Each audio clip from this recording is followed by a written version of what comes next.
everyone, I'm Alex and I'm the hands behind Lovecraft Crochet. My plushies are for the anxious, depressed, autistic, and neurodivergent. Small enough to travel in a purse, backpack, diaper bag, or even your pocket. You can check out my Facebook page or TikTok to see what patterns are available and stay tuned for the new ones coming out. I also make hats, scarves, blankets, and dice bags for the tabletop gamer or dice goblin in your life. Feel free to order through the page, TikTok DMs, or via email at love.craft.crochet@gmail.com. Now, on to the segment. Due to the graphic and disturbing nature of the crimes discussed, listener discretion is advised.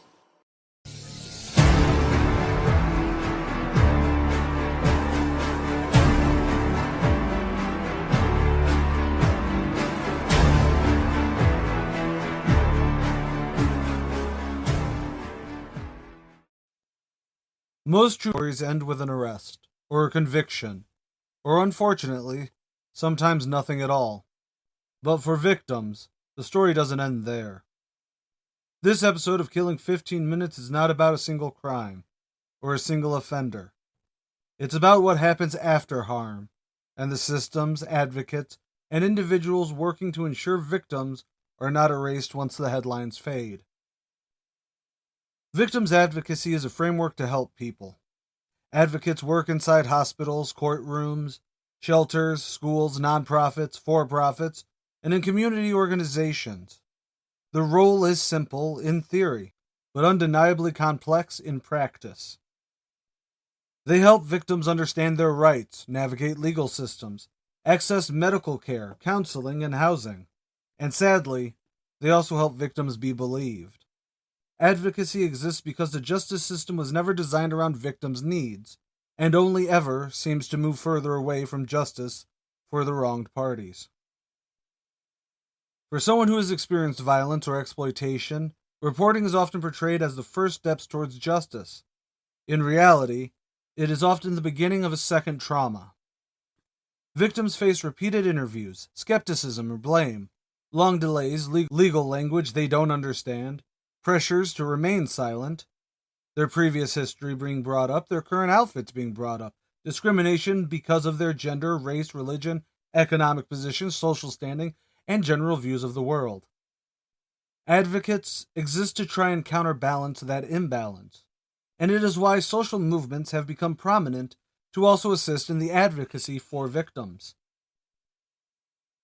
However, that is to say that advocacy doesn't stop at individual cases. It also operates on the systemic level. Establishment of victim compensation programs, sexual assault and nurse examiner protocols, trauma-informed policing, courtroom and legal accommodations, victims' rights legislation. Many of these reforms to the system exist because survivors spoke, and advocates made sure that they were heard. Change was never going to come for institutions volunteering it. It comes from pressure from communities and those in positions to want to fix an ever-changing system. One of the most misunderstood principles of victims advocacy is the idea of believing victims. Belief does not mean abandoning due process. It does not mean assuming guilt either. It means that you start from a position of seriousness rather than suspicion. Historically, disbelief has been the default, especially for women, children, marginalized communities, and those without societal power. When a system can choose to disbelieve, a system will always stem towards stability rather than not. Advocacy challenges that default, however. Even when a case concludes, whether through conviction, acquittal, or dismissal, the impact still remains. Advocacy continues to help victims with things like long-term counseling, housing stability, employment disruption, family court issues, but ultimately rebuilding a sense of safety. Crimes are often measured in verdicts, both by the system and the general population. Healing is not. Victims advocacy is sometimes framed as oppositional to the justice system, but in reality, it is meant only to improve it. When victims are supported, they are more likely to participate in investigations, provide accurate testimony, and stay engaged in legal proceedings. Advocacy does not weaken accountability. it only strengthens it. Most advocacy work never becomes public either. There is no press conference for social workers, no headlines for the nurse that holds a victim's hand. The work is not dramatic on paper, but it is necessary to the human condition. True crime often asks how something happens.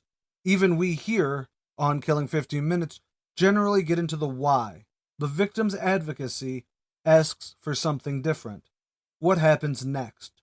Who shows up when institutions falter? Who stays when attention moves on? Who ensures harm does not define a line? Advocates. It is not about rewriting events, but the refusal to abandon the present. Now, with the tough stuff out of the way, let's get political for a moment. While that was the vaguest, easiest way that I could talk about the topic of victims' advocacy, without going into political or sociological bitching, there's a severe threat that many advocacy groups are under by the current administration. The National Organization for Victims Advocacy, formerly the National Organization for Victims Assistance, lost nearly $1 million in federal grant funding. The National Center for Victims of Crime also lost their federal funding, cutting off the Victims Connect hotline and peer support programs.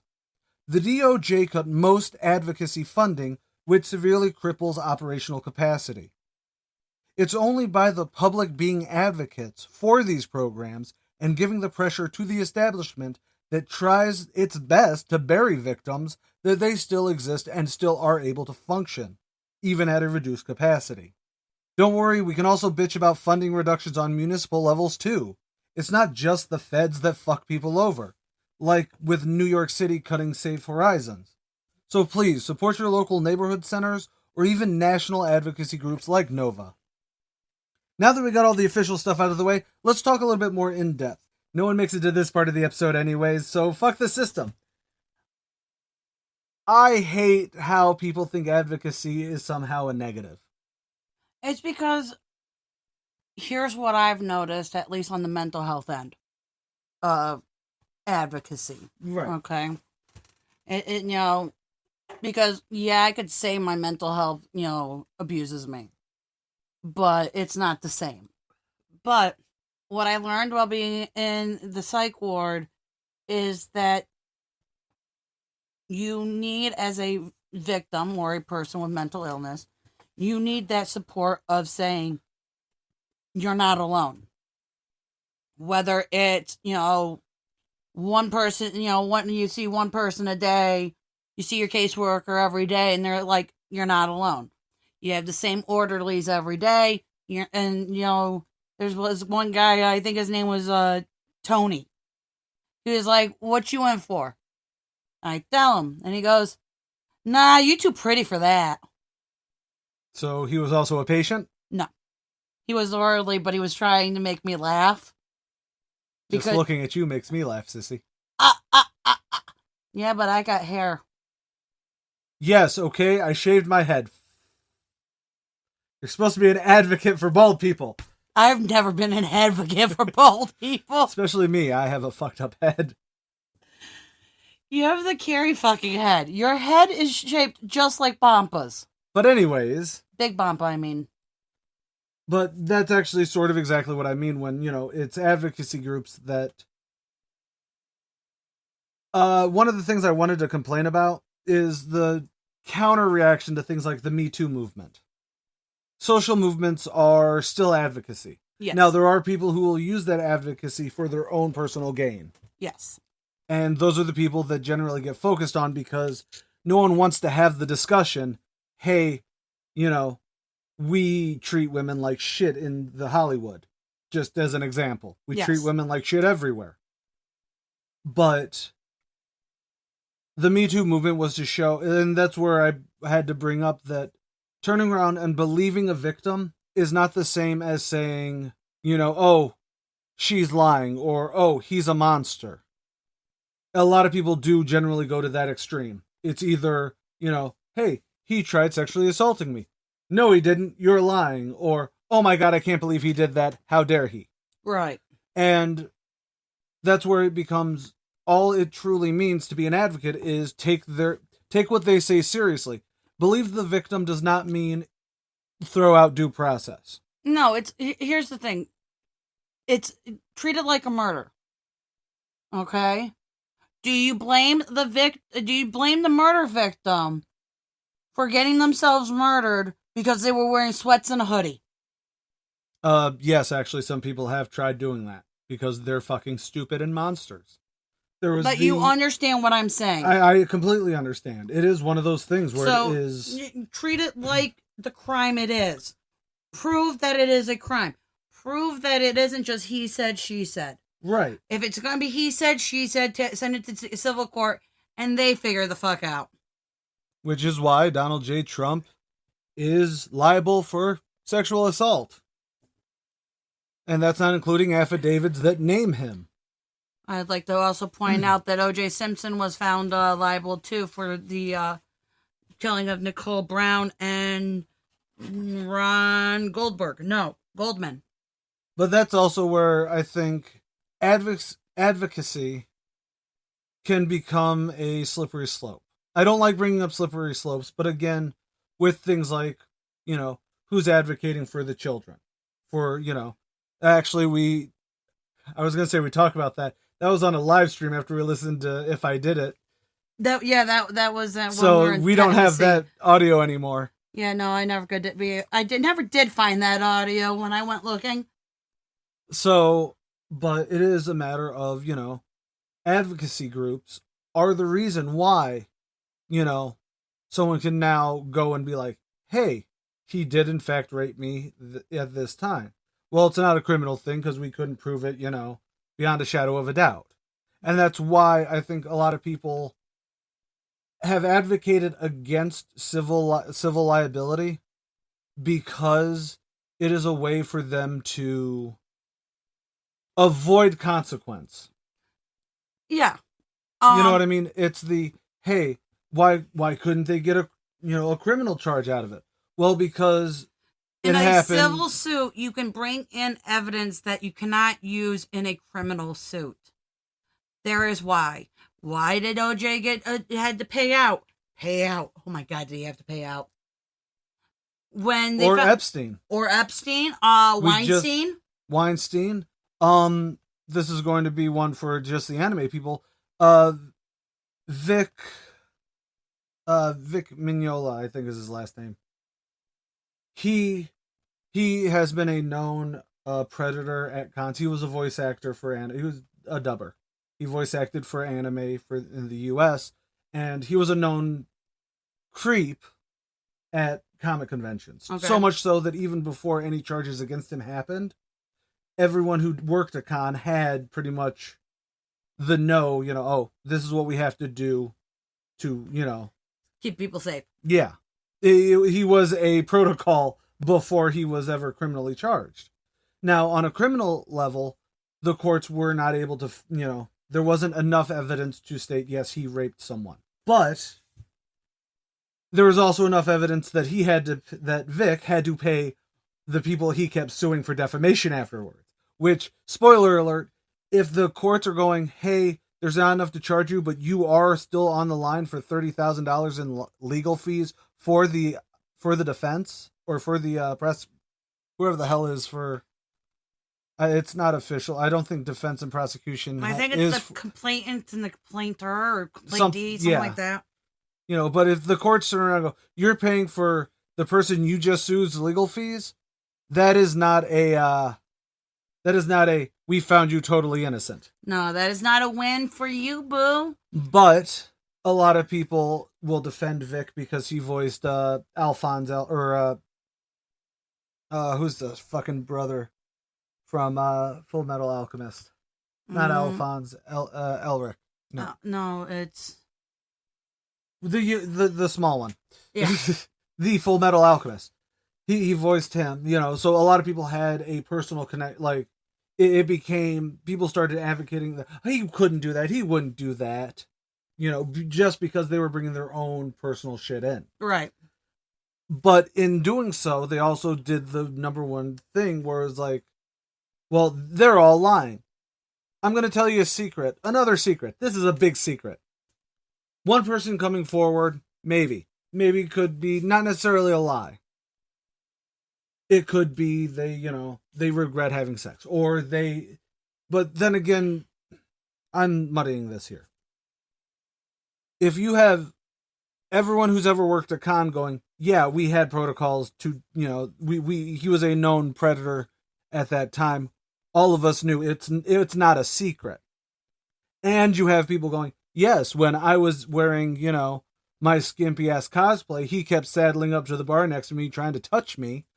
Guess what? Those two facts collide together.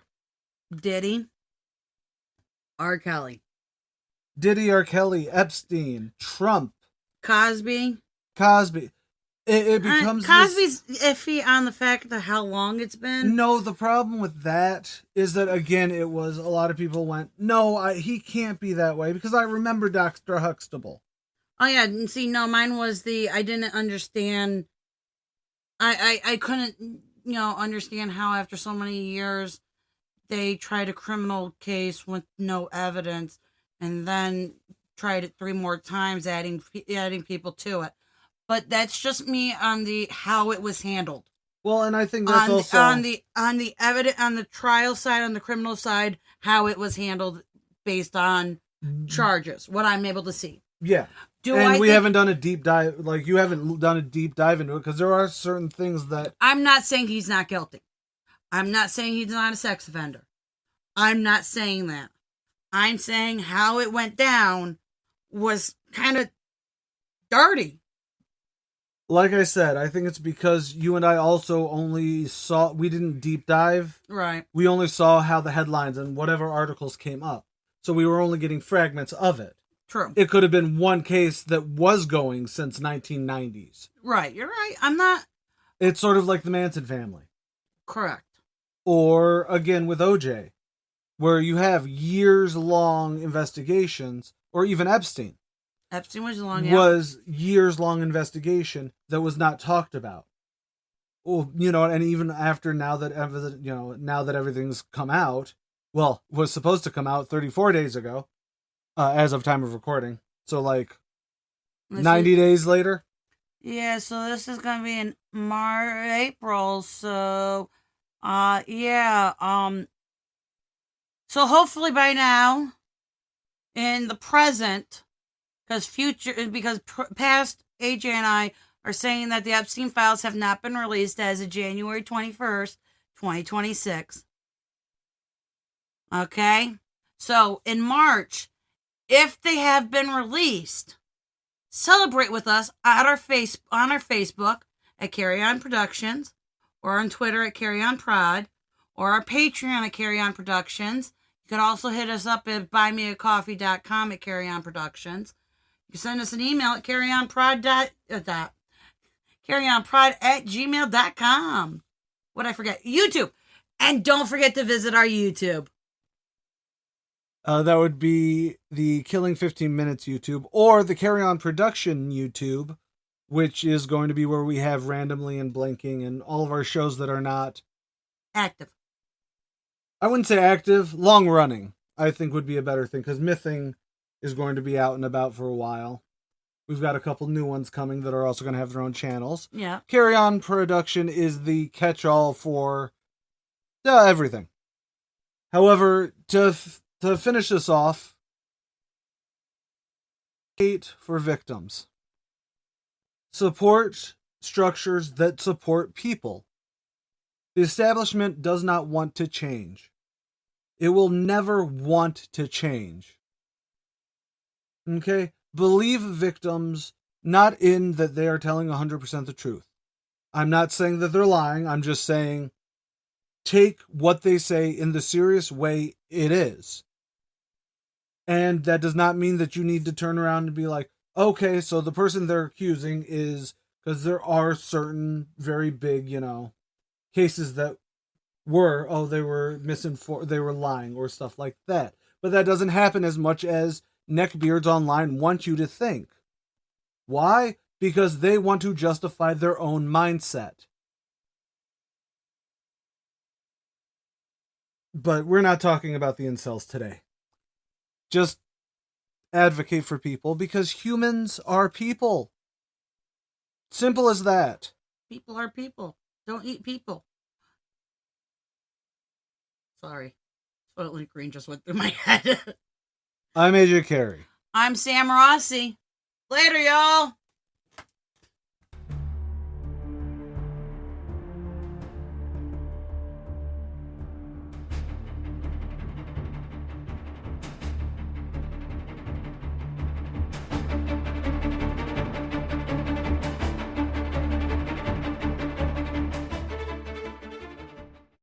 Keep on carrying on. CARE. Because Carry On Production.